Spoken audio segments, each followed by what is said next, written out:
Olá, boa noite.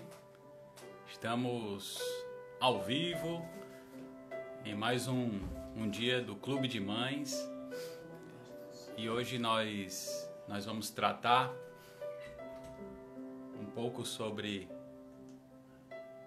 a razão de muitas mães que são seus filhos, e a gente vai tratar de um tema todo especial que diz respeito à dentição infantil das crianças e esse momento em que a gente vive, onde as famílias estão mais em casa, alguns dos hábitos que a gente estava rotineiramente acostumados a realizar, talvez fora de casa, ou então talvez quando chegávamos em casa é que nós íamos escovar o dente, ou outras ações que hoje a gente tem feito com maior intensidade estando na nossa própria casa. Então hoje nós receberemos a doutora Isabel.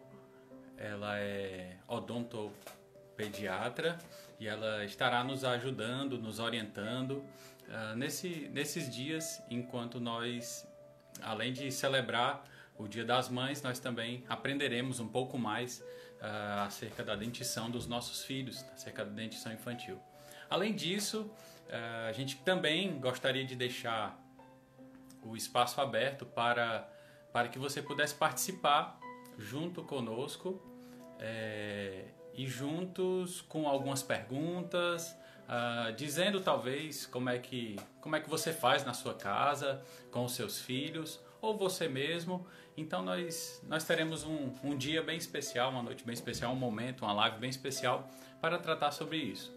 Antes de nós convidarmos aqui a doutora, nós vamos fazer uma oração, lembrando, né, que nós estamos nessa semana com algumas lives justamente para celebrar o Dia das Mães domingo, e uma ideia aí que teve da nossa liderança, né, sobretudo do pastor Mano.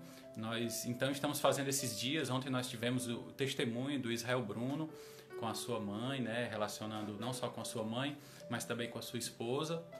E hoje nós teremos a doutora Isabel junto conosco, tá bom? Então, antes de convidar a doutora Isabel, eu gostaria de fazer uma oração. Gostaria que você aí na sua casa, além de orar junto comigo, pudesse convidar outras pessoas, tá? Pudesse chamar outras pessoas para participar junto conosco. A gente vai orar então nesse momento, que você coloque diante de Deus aí a sua vida, a sua família, seus filhos, todas as mamães, que é justamente a razão pela qual nós estamos aqui comemorando essa data dessas pessoas tão especiais da nossa vida, que são as nossas mães. Então convido você para orar e desde já agradecer aí pela vida da doutora Isabel, que está junto conosco nessa noite. Vamos orar então. Convido você a fechar os seus olhos e junto orarmos nesse momento. Pai, muito obrigado por essa noite, obrigado por essa live, obrigado por mais um dia de vida que Tu nos concede. Celebramos a Ti, ó Deus, pelas misericórdias renovadas sobre nós. Obrigado por mais um dia em que o sol se levantou, em que a noite chegou. Obrigado porque nós podemos celebrar olhando por todo esse universo, nós podemos perceber a Tua criação, nós podemos louvar o Teu nome pelo ar que respiramos, podemos louvar e engrandecer o Teu nome por estarmos vivos. Muito obrigado, Senhor, por esse momento. Eu Te agradeço por cada pessoa que está online, conectada agora nesse momento conosco, que Tu visites e abençoe nesse momento cada família, cada pessoa representada através dessa live, cada pessoa que está aqui, aquelas pessoas que ainda assistirão essa live, que também sejam abençoadas, orientadas. Ó Deus, e nós queremos celebrar pela vida. Muito obrigado por tantos testemunhos que temos contemplado. É verdade que sabemos que são dias difíceis, mas também dias de manifestação da Tua glória, dias de manifestação do Teu milagre, oportunidades de cura sendo manifestadas diante de nós, e nós queremos celebrar ao Teu nome por isso. Muito obrigado, ó Deus, pela nossa família. Abençoa os pequeninos, abençoa as crianças, os adolescentes, que tenhamos uma noite maravilhosa, uma noite abençoada, uma noite onde nós aprenderemos aprenderemos e cresceremos juntos como família, como igreja, como indivíduos. Nós te agradecemos, ó Deus, por tudo isso, no nome de Jesus. Celebramos por esse clube de mães que foi iniciado, que foi dada a largada anteontem, e nós hoje temos a oportunidade, junto com a doutora Isabel, de participar desse momento tão abençoado. Muito obrigado, abençoa cada um que está conectado nesse momento, que tu sejas com cada um nesse momento, no nome de Jesus é que nós te pedimos e te agradecemos. Amém. Amém. Vou já convidar aqui a doutora Isabel para estar junto com, e ela terá a oportunidade de abordar o assunto acerca da dentição infantil. Doutora Isabel. Olá, tudo Olá, bem? doutora Boa Isabel, noite. boa noite. Deus te abençoe grandemente. Desde já, Amém. muito A todos obrigado pelo nós. convite. Muito obrigado pelo convite. Obrigado por ter aceito essa oportunidade, né, de participar dessa live para abençoar a nossa igreja e as demais pessoas que estão online.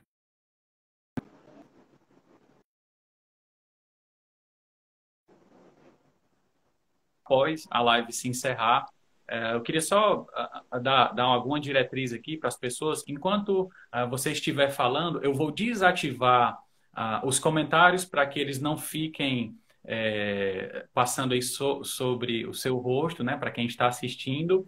Mas após a sua fala, eu vou abrir o espaço e aí eu convido a todas as pessoas que assistirão nesse momento, a doutora Isabel, que você anote aí a sua pergunta, então guarde a sua pergunta para no momento oportuno nós abrirmos aqui para nós fazermos esses questionamentos à doutora Isabel, tá bom? Doutora Pois Isabel, não, então é contigo. fiquem bem à vontade. Muito obrigado, que Deus te abençoe e é contigo agora, nesse momento, nessa live. Ok. Eu queria agradecer também a oportunidade de estar aqui falando, orientando tantas mães em relação aos cuidados odontológicos de suas crianças. Eu sou especialista, sou mestre em odontopediatria, já atuo há 20 anos, então gostaria de primeiro também agradecer ao convite da doutora Paula e vamos um pouco começar falando sobre a odontopediatria em si. A odontopediatria, hoje, ela aumentou muito a sua área de atuação. A gente atende do bebê e hoje também ao adolescente, que é uma área chamada de odontopediatria que nós abraçamos. A odontopediatria abraçou, que eram aqueles pacientes que nem ficavam à vontade no consultório de dentistas de adultos e às vezes não se sentiam à vontade no consultório de odontopediatria. Mas aí nós abraçamos e hoje existe uma área dentro da odontopediatria que também atende os adolescentes. Quando você iniciou, você também pediu por eles e eu me lembrei de citar isso também. O nosso trabalho começa desde quando a mulher decide ser mãe. Então, quando a mulher decide que quer engravidar, que quer constituir uma família, que quer se tornar mãe, geralmente ela vai a o ginecologista dela, fazer um check-up, ver como está a saúde.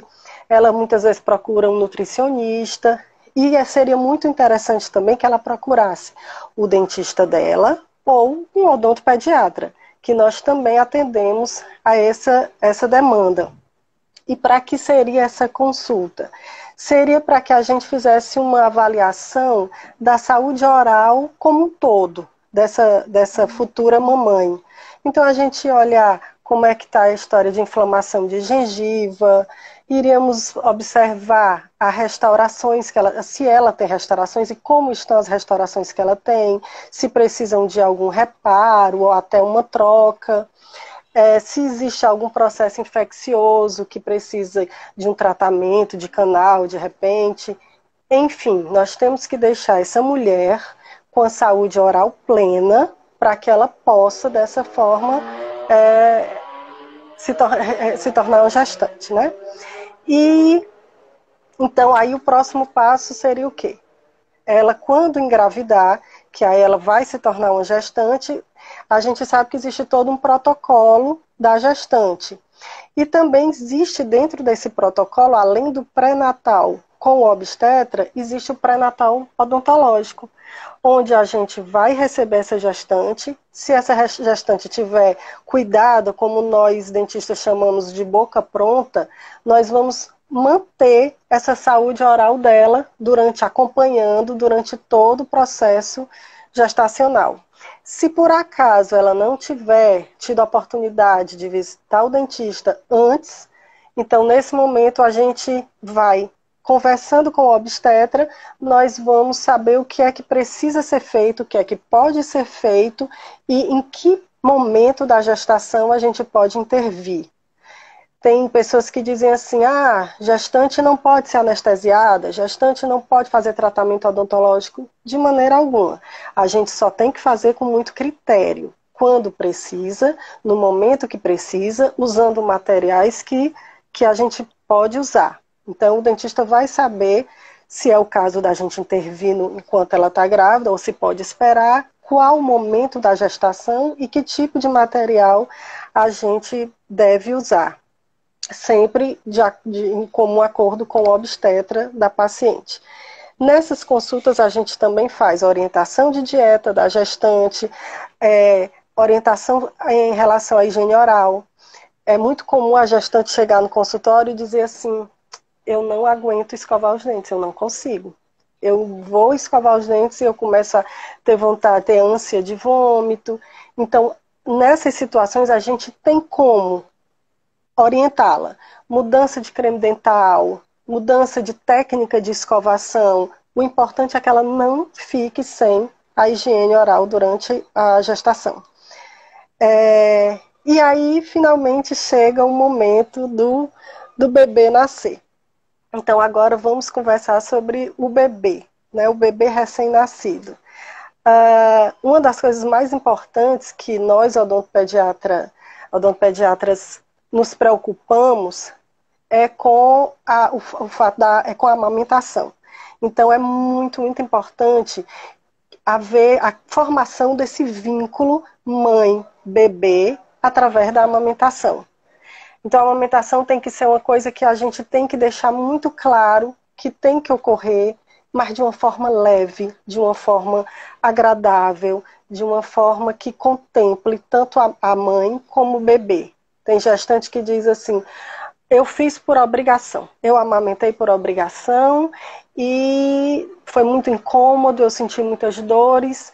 Então, infelizmente, essa mãe não foi bem orientada, porque existem as técnicas, a técnica de pega da mama por parte do bebê, existe uma série de coisas que nós podemos orientar, ajudar, para que esse momento seja um momento único. A alimentação da gestante tem que ser, a alimentação do bebê tem que ser exclusiva com leite materno até os 6 meses. Esse é o ideal, o bebê amamentar somente na mama até os 6 meses. Claro que existem as exceções. Existem crianças que nascem com alguns problemas e que a mãe, às vezes, tem problemas, tem infecções e tem que fazer uso de outras medicações, ou tem certas doenças que impedem a amamentação. Mas, de um modo geral, a gente tem que estimular essa amamentação exclusiva até os 6 meses. Sem necessidade de água ou de qualquer outro complemento, de chás, de qualquer outro complemento. Hoje em dia se fala muito no teste da linguinha. Então, houve uma lei que surgiu aqui no Brasil que obrigava todo e qualquer bebê nascido em território nacional que ainda na maternidade fosse realizado o teste da linguinha. O que é esse teste da linguinha? É o teste que você avalia a posição e o tamanho do freio da língua do bebê. Porque se esse freio não estiver correto, não estiver satisfatório, vai dificultar a amamentação. E como eu disse no início, a amamentação é uma das coisas mais importantes que nós temos que tentar manter. Então, assim, por conta disso, houve muita inexperiência, houve muita cirurgia de freio sem necessidade, muito corte de freno lingual sem critério. Porque, assim, a gente tem que se conscientizar de que o bebê ele precisa de pelo menos um mês para se adequar à mama da mãe e a mãe ao bebê, à sucção do bebê. Então, muitas vezes, esse teste, como era realizado ainda na maternidade, estava sendo feito de forma aleatória. E muita gente dizia assim, mas é uma cirurgia, é tão simples, é só um pique na língua. Mas não é, gente. A frenectomia, ela é uma cirurgia. E como qualquer outra cirurgia, ela tem que seguir critérios e ela tem seus riscos. Então, pode-se fazer a cirurgia do freio no bebê? Claro, quando tiver indicação. Uma indicação avaliada ou pelo odontopediatra, ou pelo pediatra treinado, ou pelo fonoaudiólogo, mas tem que ter o critério. Não se faz cirurgia do bebê sem ter todos os critérios fechados e a gente segue um protocolo para isso. Então, vamos lá. Até 6 meses, a amamentação exclusiva. Então, muita mãe pergunta assim, doutora, e como é que eu faço a higienização da boca do meu bebê?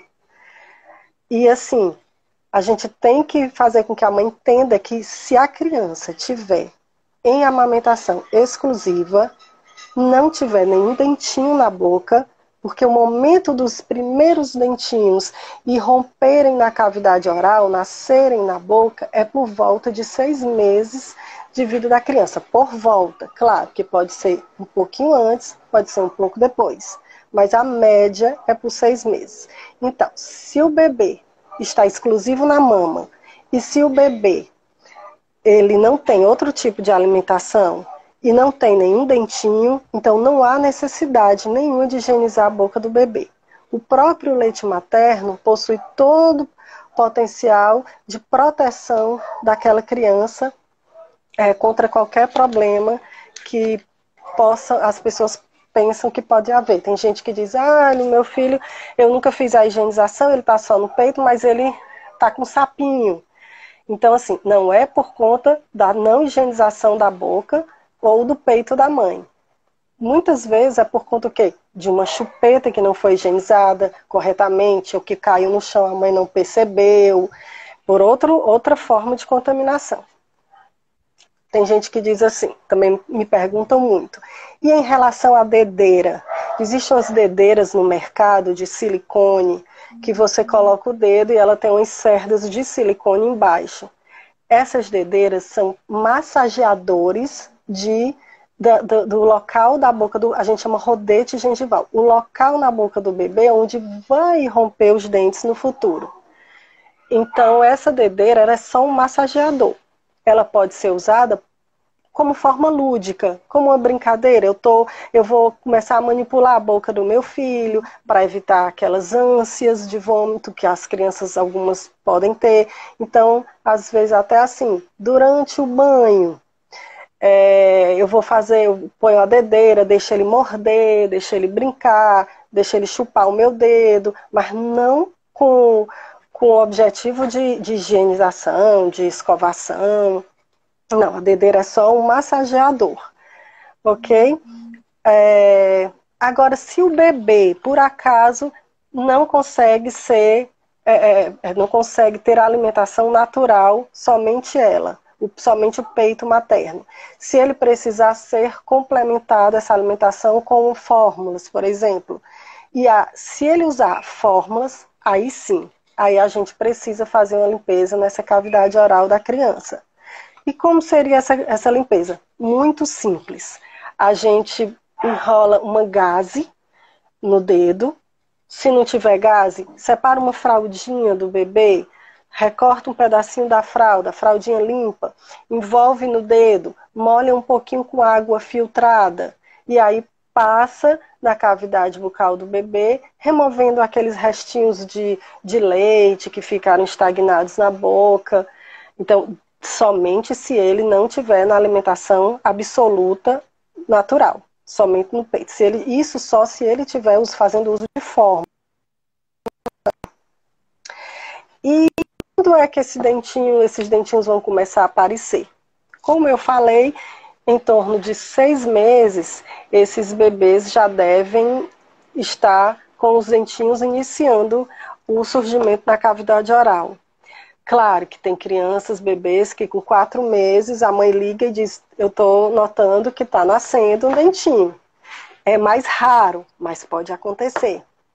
Eu até fico um pouquinho de pena, porque significa que ela muito precocemente vai ter que começar a escovar já o dente daquele bebê. Tem outras crianças que já é o contrário, que a mãe diz assim: Isabel, a criança vai fazer 1 ano e não tem nenhum dente na boca dele. Também faz parte, gente. Isso é muito hormonal, isso é muito de família, de criança para criança. Isso não é motivo da gente ficar com medo, porque é muito raro o quadro da criança que não tem dente, que nasce sem dente. Essa anodontia parcial ou total é rara na primeira infância. Então é possível que ela vá ter, às vezes atrasa um pouco, mas a criança os dentinhos dela vão nascer na boca. Lembrando às mães que tudo começa pelo arcado inferior, tudo começa por baixo. Então, os primeiros dentinhos a apontarem são esses 2 dentinhos inferiores, os inferiores anteriores, os da frente, que, como eu disse, por volta dos 6 meses. E aí, esse dentinho nasceu, e o que é que eu vou fazer agora? A gente tem uma brincadeira na odontopediatria que a gente diz assim: nasceu um dente, passa a escova. Nasceram 2 dentes, passa a escova e o fio dental. O que é que a gente quer dizer com isso? Chamar atenção. É que é importante, é imprescindível a escovação. Ah, mas meu filho é muito pequenininho. Pois é, mas já tem dentinho. Então, tem que ser feita a escovação, a higienização com escova. E como é que eu faço? Como é que deve ser feito? Existem no mercado escovas próprias para os pequenininhos. Tem muitas marcas que têm, inclusive nas embalagens, as idades por meses. Então, de 6 meses a tantos meses tem um tamanho. De tantos meses a outro meses tem outro tamanho. Existem umas próprias, meu primeiro dentinho também. Mas, na verdade, gente, qualquer escova infantil de cabecinha pequena, extra macia, se possível aquelas que são emborrachadas. Por que emborrachada? Porque às vezes a mãe escovando, o movimento intempestivo do bebê pode machucar, se for aquelas duras, pode machucar o céu da boca, machucar outro cantinho do bebê. Então, dê preferência às emborrachadas. E uma outra coisa que as mães sempre dizem, eu não acredito, mas tem que passar creme dental nessa escova. E creme dental é esse, creme dental infantil, mas com flúor. Aquela história de dizer assim, eu não posso usar o flúor no meu bebê, isso não existe, isso não tem evidência científica. Muito pelo contrário, existem evidências científicas da importância do flúor no primeiro momento. Então, irromper o primeiro dente, vai ser aquela festa em casa. Vou sair com o papai, com a vovó, vamos comprar a escova, a primeira escova, e vamos comprar um creme dental infantil para ele. Todo creme dental, quer seja infantil, quer seja de adulto, tem assim, umas letrinhas bem pequenininhas, tem ingredientes. E nos ingredientes, ele fala tudo que contém naquele creme dental, inclusive a quantidade de flúor. Então lá tem dizendo assim, pode não ter até o nome flúor, mas vai ter fluoreto de sódio. Então dá para a gente identificar que é o flúor. E vizinho tem a quantidade em ppm de flúor. A quantidade, o que é ppm? Porção por milhão. Tem aquela que é a unidade que a gente usa para contar, para quantificar o flúor. Então, o creme dental ideal é um creme dental que tem acima de 1000 ppm de flúor. Existem alguns no mercado, eu acho até que estão retirando, porque faz tempo que eu não vejo, que tinha 500 ppm de flúor, 750 ppm de flúor, diziam que era um creme dental de transição. Porque o meu filho não sabe cuspir. Não. Vai usar o creme dental acima de 1000 ppm. Geralmente você vai encontrar 1100, 1.450, não mais que isso. E a quantidade é esta.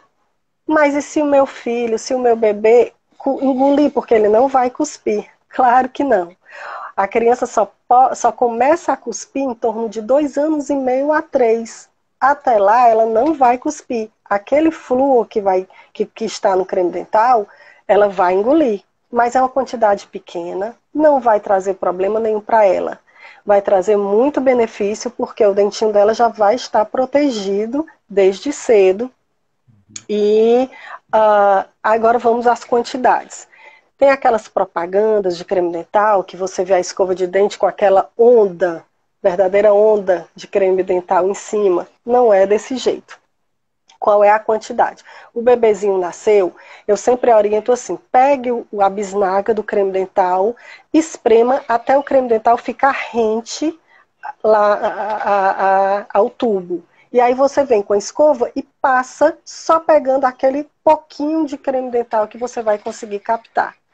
Tem alguns dados na literatura que orientam assim, do tamanho de um grãozinho de arroz, do tamanho de um carocinho de feijão. Então, assim, são quantidades para vocês terem uma ideia. É só a escova, é só um pouquinho suja do creme dental.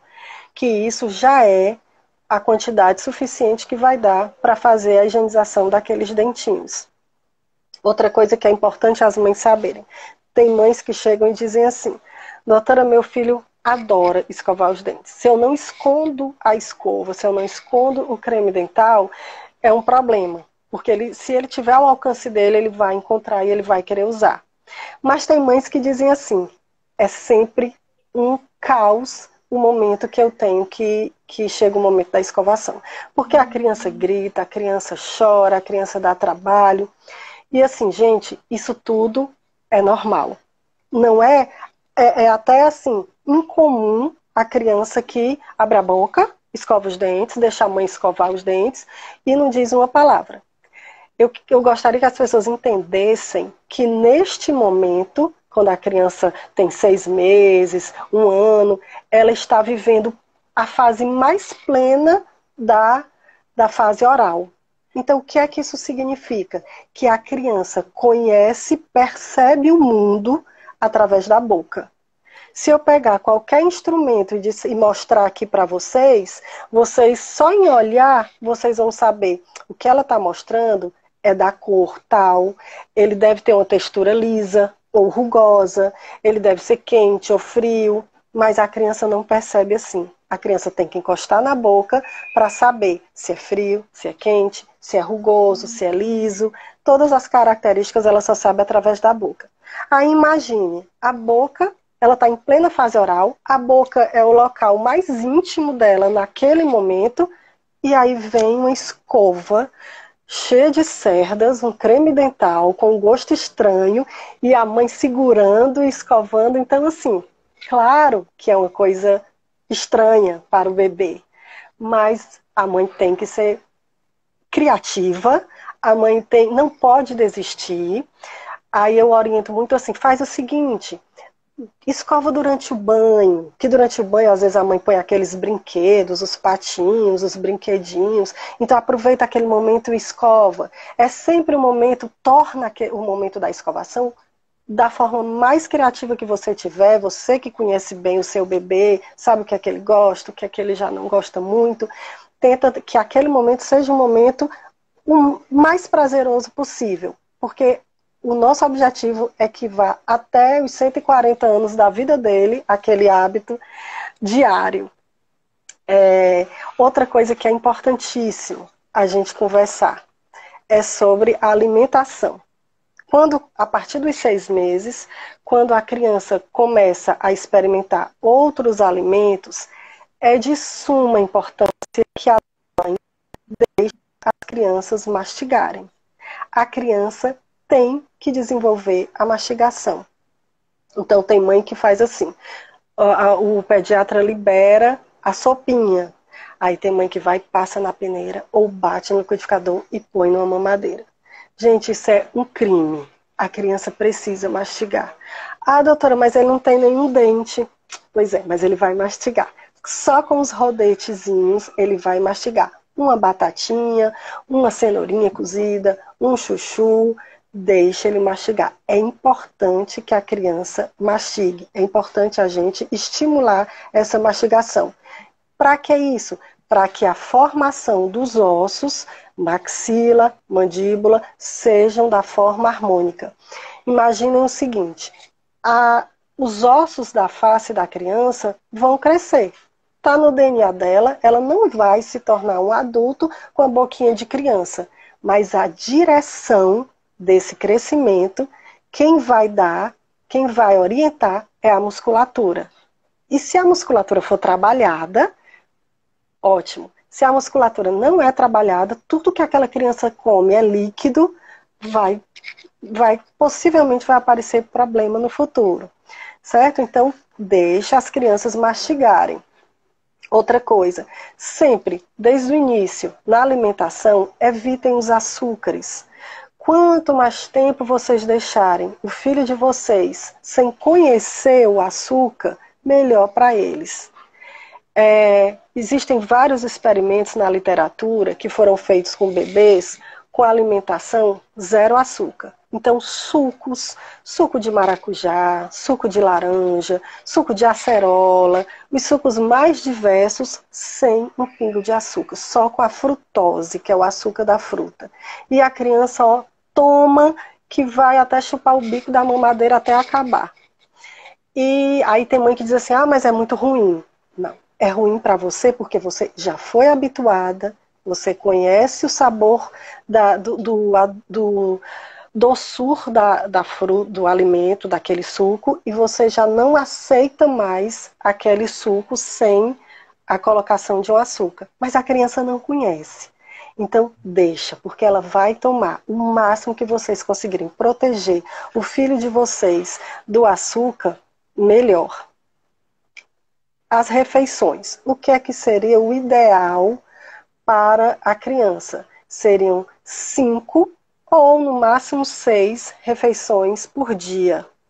Então ela teria um café da manhã, o lanche da manhã, o almoço, o lanche da tarde, o jantar e algumas que vão dormir um pouco mais tarde, às vezes querem mais uma alimentação antes de dormir. O que é que não é interessante? São aquelas alimentações em intervalos. Então, o que é uma das piores coisas que nós, odontopediatras, vemos no consultório, na lida diária? É aquele quadro, assim, a criança almoça, aí vai para uma televisão, aí pega um pacote de biscoito, um pacote de suspiro, e fica ali, comendo. Então, assim, ela não teve um descanso, ela teve o almoço, entrou no pacote de biscoito, e daqui a pouco vai chegar o lanche. Então, isso aqui é muito prejudicial para a criança e a gente pede para as mães evitarem. Tem que ter hora. Tem que ter a hora do café da manhã, terminou, escova o dentinho, encerrou. Vai ter a hora do lanche. Se a criança estiver numa creche, com certeza eles escovam os dentinhos lá. Se a criança estiver em casa, seria interessante que a mãe também escovasse depois desse lanche. Às vezes a criança já está no colégio, o colégio não vai escovar, mas depois do almoço ela vai fazer a escovação, a higienização da boquinha do dentinho. Aí o lanche da tarde também é opcional essa escovação. E a terceira, mais importante do que todas, é a escovação de antes de dormir. Quando eu converso com meus pacientes, eu digo assim, olha, eu quero 3 de obrigação. Depois do café da manhã, depois do almoço, mas eu não digo depois do jantar. Eu sempre digo assim, antes de dormir. Por quê? Porque existem aquelas crianças que jantam, às vezes o jantar é servido muito cedo nas casas, 6h30, 7 horas estão jantando, e lá para as 9 a criança ainda quer tomar um iogurte, um leite, um suco, uma fruta. Então, para que não haja a 4ª escovação, eu digo, essa última vai ficar antes de dormir. É muito saudável orientar a criança para, vou dormir, vou botar meu pijaminha, escovo o dente e vou para a cama. Sempre esse hábito, sempre esse ritualzinho de não dormir de boquinha suja. Tem mãe que diz assim, vamos agora voltar um pouquinho para os bebês. E vamos ver a história da amamentação noturna. Gente, quando a gente dorme, tanto nós adultos, como as crianças, como os bebês, o organismo da gente, nós da área da saúde, a gente diz que ele está em nível basal. Ele está funcionando o mínimo para deixar a gente vivo. Então a pressão da gente cai um pouquinho, a respiração se torna um pouquinho mais lenta. E as glândulas salivares não vão querer produzir saliva, elas querem descansar. E a saliva é um detergente natural que nos ajuda muito. Então, a criança está dormindo, está tudo em nível basal. Não temos produção de saliva. Se a criança vai dormir com a boquinha suja, ou se acorda de madrugada para amamentar, eu tenho certeza que mãe nenhuma vai 2 horas da manhã dar a mama, dar o peito para a criança, ou a mamadeira, e depois que terminar, vai escovar os dentes e vai voltar a criança para a cama. A mãe, nós mães, a gente dá graças a Deus quando o filho dorme, para botar de volta no berço. Então, logo que o bebê nasce, claro, a ordem dos pediatras é amamentação, quando a criança pedir, quantas vezes. Mas à medida que ela for regulando o horário dela, evitem as alimentações noturnas. Elas só vão prejudicar mesmo a criança. Outra coisa que também é bem interessante a gente conversar, que daria um tempão de conversa, é a respeito dos hábitos parafuncionais. Eu tentei aqui juntar vários temas bem interessantes para a gente dar uma pincelada entre eles. O que é que são os hábitos parafuncionais? É todo o hábito da boca que não seja para uma função específica, seja por nada, como por exemplo, a chupeta, o dedo, um lápis. Então, isso são hábitos parafuncionais. Então, assim, até que ponto, como é que a gente pode entender o uso da chupeta, o uso do dedo, da seguinte forma. Quando o bebê nasce, o bebê ainda, o recém-nascido, que está antes de 6 meses, ele precisa saciar 2 fomes. A fome nutricional, que a gente chama, que é a fome mesmo da barriguinha, da alimentação, e ele também precisa saciar uma segunda fome, a fome da sucção. Se vocês puderem ou lembrar dos filhos de vocês quando eram bebês, ou passar a prestar atenção, os bebês que vocês vão ter acesso, poder olhar agora, vocês notam que o perfil do bebê, quando ele nasce, a mandíbula dele é bem para trás. Essa parte aqui é para frente, a mandíbulazinha é bem para trás. Então, isso no bebê recém-nascido é normal. Ele nasce assim. Ao longo dos 6 meses da amamentação, o estímulo que ele faz, a força que ele faz para sugar no peito da mãe é tão grande que ele sacia a fome de sucção e essa mandíbula, ela vai começar a crescer, vai começar a aumentar, vai vir para frente e vai ficar quase igual à maxila, certo? Isso é importantíssimo para o bebê. É por isso que, mais uma vez, a gente bate na tecla da importância da amamentação natural, porque só quem faz isso é o peito da mãe. Se vocês observarem como é que sai o leite do peito da mãe, o bico do peito da mãe, o mamilo, é como se tivessem vários furinhos. E a criança, na hora que ela faz a força, o leite sai como se fosse um chuveirinho, com vários furinhos. Mas, gente, é uma força que o bebê tem que fazer para conseguir se alimentar. A mamadeira, por melhor que seja, ela não tem aquela forma anatômica e nem tem a dificuldade que tem o leite materno que ela vai sugar. Ainda mais a gente sabe que, principalmente aqui no nosso Ceará, no Nordeste, tem mães que ainda pegam o bico da mamadeira, cortam, fica um buraco grande. Então, assim, a criança, ela não tem o menor esforço, muito pelo contrário. Se ela virar a mamadeira, já está saindo. Então, assim, ela não participa de nada. Mas aí o que é que acontece? Ela se alimenta, ela sacia a fome nutricional, mas a fome de sucção ela não saciou. Aí ela vai chorar e a mãe diz assim, poxa, meu filho continua com fome. O que é que eu faço? Esse menino é esfomeado. Vou atrás de outra mamadeira. Às vezes ele não está mais com fome do leite. Ele está querendo saciar a fome da sucção, da sucção. Então, aí nesses momentos, para as crianças que não podem amamentar no peito da mãe por 6 meses, por outras razões, aí a gente indica, nesse momento, o uso da chupeta. A chupeta como um dispositivo que vai ajudar a mandíbula a ir para frente, já que ela está fazendo aquele esforço que ela deveria estar no peito da mãe. Eu sei que isso que não é para todos, mas a maioria das crianças que são amamentadas no peito da mãe, elas não são muito chegadas à chupeta, a não ser depois que já estão maiorzinhas e que a mãe, a avó, muitas vezes insiste na chupeta, oferece, força, e aí a criança vai e pega a chupeta. Tem mães que dizem assim, não sei por quê, nunca quis a chupeta. Eu insistia, eu dava, comprava as mais bonitas, as melhores, e ele nunca quis chupeta. Eu digo, gente, o menino nasceu pronto.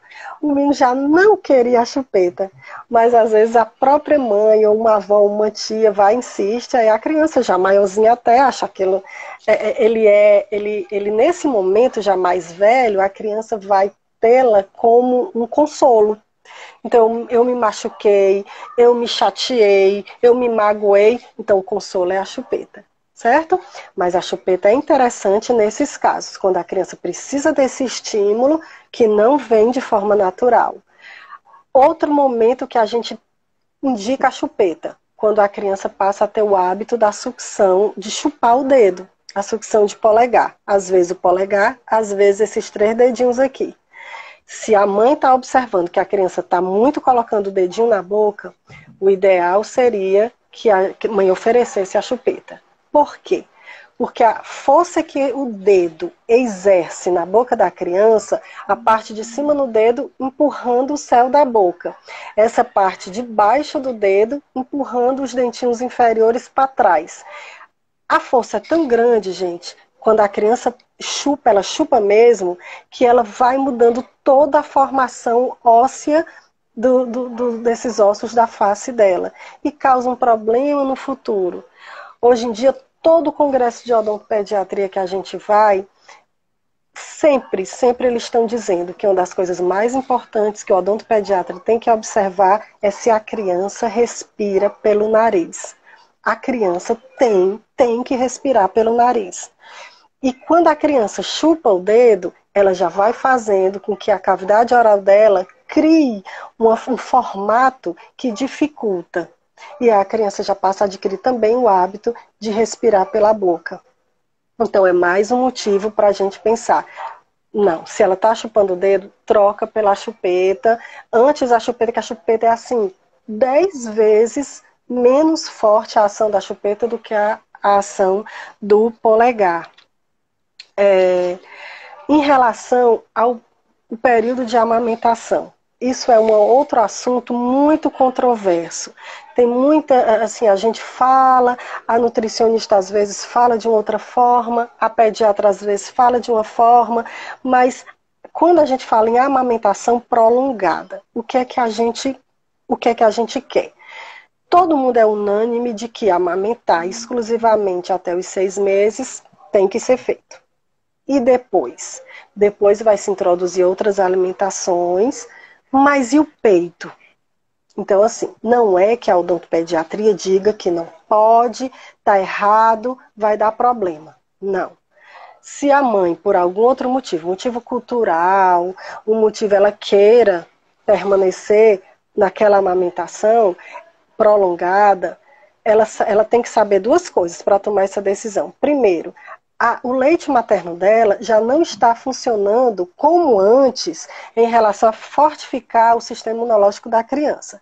Nesse momento, depois dos 6 meses, o sistema imunológico dela está bombando. Não há mais a necessidade. Então, assim, muitas crianças já grandes, elas não têm mais a necessidade dos benefícios do leite materno. E elas vão começar a fazer o quê? Elas vão fazer do peito da mãe uma chupeta. Elas não estão com fome, elas não precisam.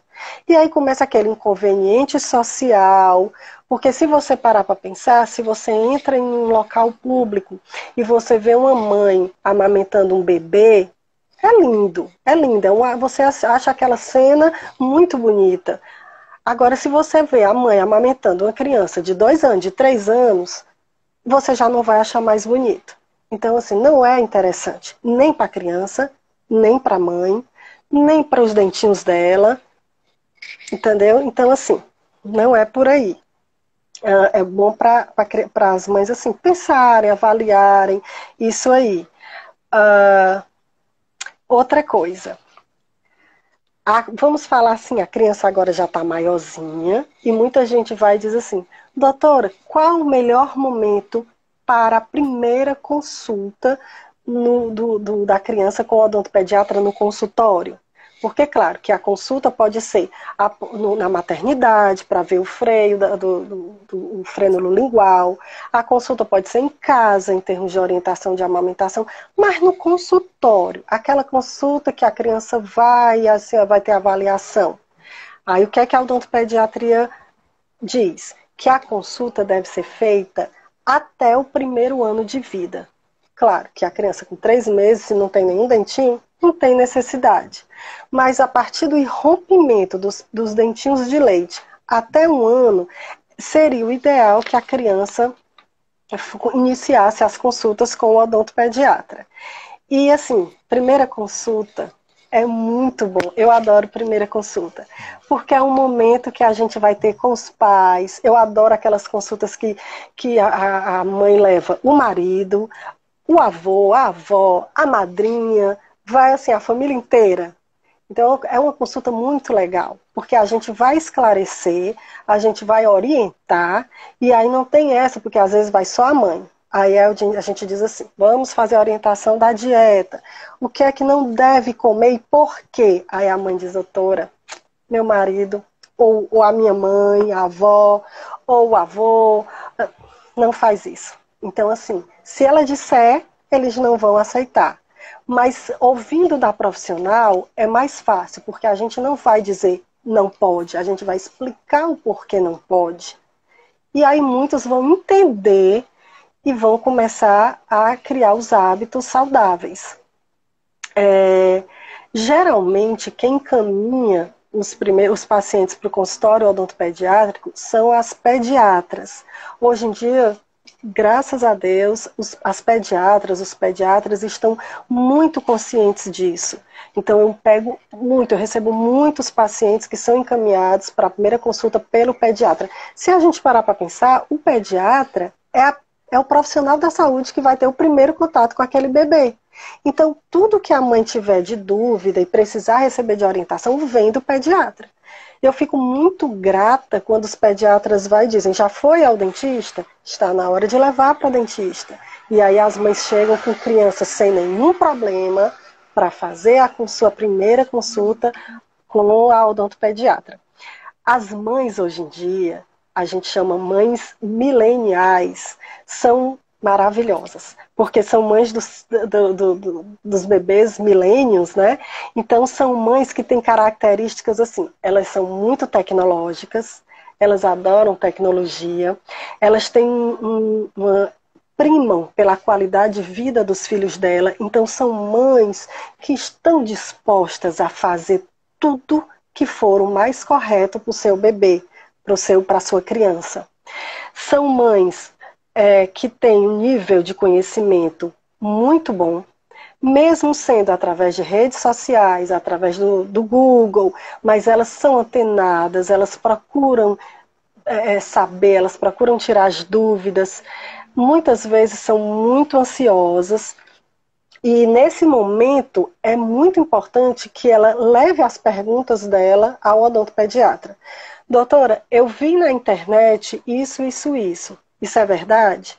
Eu vi na internet, existe uma outra coisa que seria interessante assim a gente tocar aqui, a história do colar de âmbar.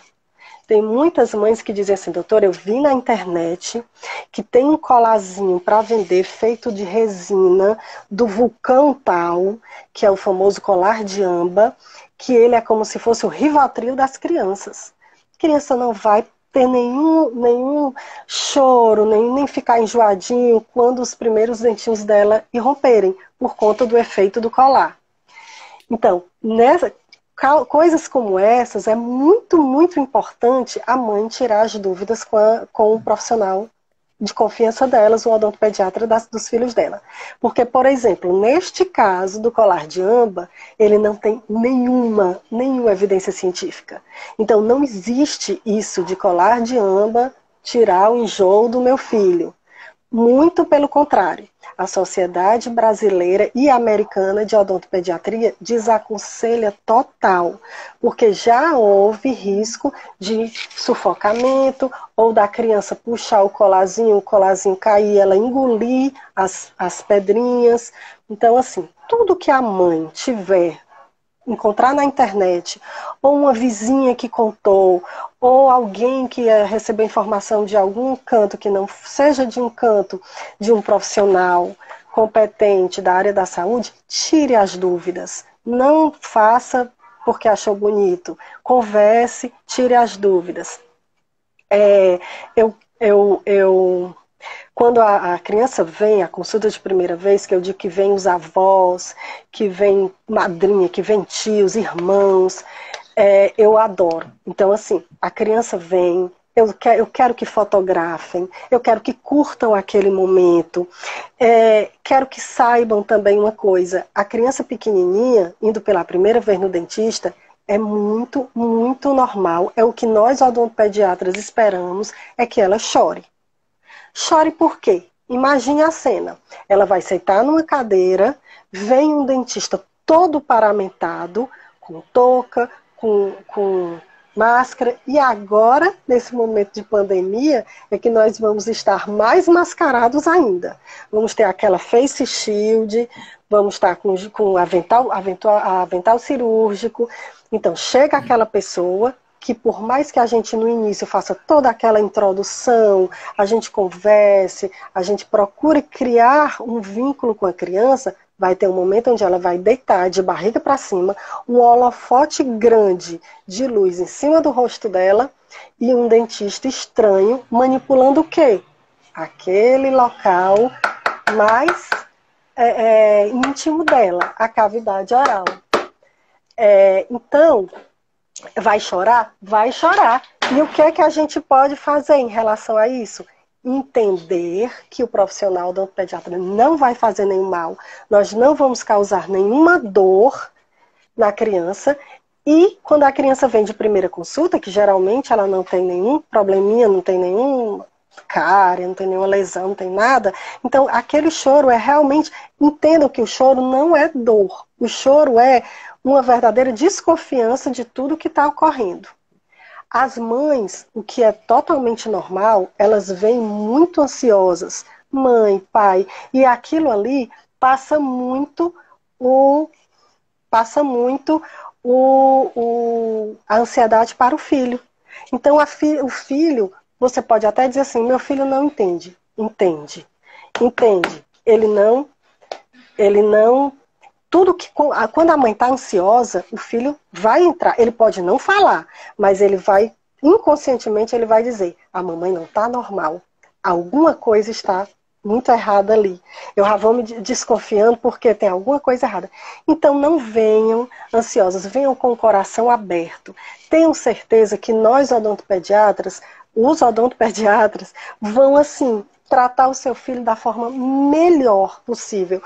Com carinho, com atenção. Por que é que eu digo odontopediatra? Porque muitas vezes tem mães que levam para dentistas que não são da especialidade, então eles não têm aquele manejo, aquele traquejo, como abordar. Uma vez eu estava fazendo um procedimento numa criança e eu tive que anestesiar. E a criança foi e começou a fazer um barulhinho, quis chorar, depois passou, terminou a anestesia. E quem estava comigo era o pai da criança, que é dentista. E o pai da criança, no momento, ele segurou aqui, mas aí não disse nada, relaxou. Quando terminou, ele disse, meu filho, me diga uma coisa, doeu? Aí o filho disse, não, não doeu não. E por que você fez aquele barulho? Sei lá, porque eu estava assim, ansioso, com medo. Aí o pai disse, como é que você sabia que não estava doendo? Eu digo, pois é, duas coisas. Primeiro, a experiência. A gente tem um feeling de quando a criança ou chora ou faz algum gesto, é porque a criança, não necessariamente é porque a criança está com dor. E segundo, a gente tem que ter o conhecimento, a técnica anestésica correta para a gente saber, aquilo ali não está doendo, a criança está ansiosa. Então, aquilo só o tempo faz com que a gente comece a nortear o odontopediatra. A gente sabe identificar o tipo do choro, a gente sabe identificar o porquê que a criança está se coçando, se mexendo, querendo ir no banheiro, aí volta do banheiro, aí já quer ir de novo. Então, são fugas que o odontopediatra conhece e que nem sempre o dentista de uma outra especialidade, por melhor que seja, ele sabe, ele tem esse feeling com o paciente infantil. Então, outra coisa que eu gostaria assim, de pedir muito aos pais, quando vocês levarem seus filhos no odontopediatra, deixem o profissional formar esse vínculo com o seu filho. Mariana, formar o vínculo com o seu filho. O profissional precisa olhar para a criança e a criança conversar com ele, interagir com ele. O que é que acontece muito? A criança diz assim, eu chego e digo assim, me diz uma coisa, como é teu nome? Claro que eu sei o nome dela, está marcado na minha agenda, mas aí eu preciso fazer isso. Aí a mãe responde, é Maria Cecília. Aí eu digo, tudo bem. Maria Cecília, você estuda onde? Aí a mãe responde, no colégio tal. Tá certo. Maria Cecília, tu gosta de assistir o quê? Aí a mãe responde, gente, assim a gente não consegue. A gente não vai conseguir. Então, deixe. Só responda quando a dentista perguntar para você. Porque aquilo ali não é porque ela tem interesse de certas coisas, nem de saber da vida da família. A gente quer criar um vínculo. Mãe, profissional, criança. Porque a gente criando aquele vínculo, pronto. A gente ganha aquele paciente, não é ganhar no sentido de o paciente ir para o seu consultório sempre. É assim, a confiança. A criança sempre vai ter confiança naquele profissional, seja lá o que eu for fazer. Então, tem mães que dizem assim, levam a criança no consultório, por exemplo, para fazer a extração de um dentinho de leite. Aí a mãe diz assim, doutora, é para a senhora extrair, tá mole, mas não diga para ela não. Aí eu digo, eu não minto nunca. Nunca eu vou mentir para uma criança, nunca. Então a criança diz assim, tia, você vai arrancar? O que é que eu respondo? Eu vou examinar, eu vou olhar. Se for preciso, claro que a gente vai. Se não for, eu não vou tirar. Mas mentir, jamais. Porque senão a gente perde totalmente a confiança da criança. Não é? O que é que mais que eu queria assim, falar, só para a gente concluir, que eu acho que a gente já está meio que em cima da hora. Eu queria fazer uma sugestão. É porque o aplicativo Instagram, ele limita a 1 hora. Pronto, Mas eu queria sugerir que nós encerrássemos essa primeira parte. Eu anotei aqui algumas perguntinhas. Pois não. Trouxe a minha escova e a minha pasta de dente. Mas é porque eu também tenho um filho pequeno e eu queria fazer algumas perguntas, claro. Pois não. Se for possível para você... Com certeza. Vou encerrar, tá bom? E já abro novamente, pode ser? Pronto, pois não. Tá bom, pois eu vou fazer isso. Obrigado, tá? De nada, fica aguardando.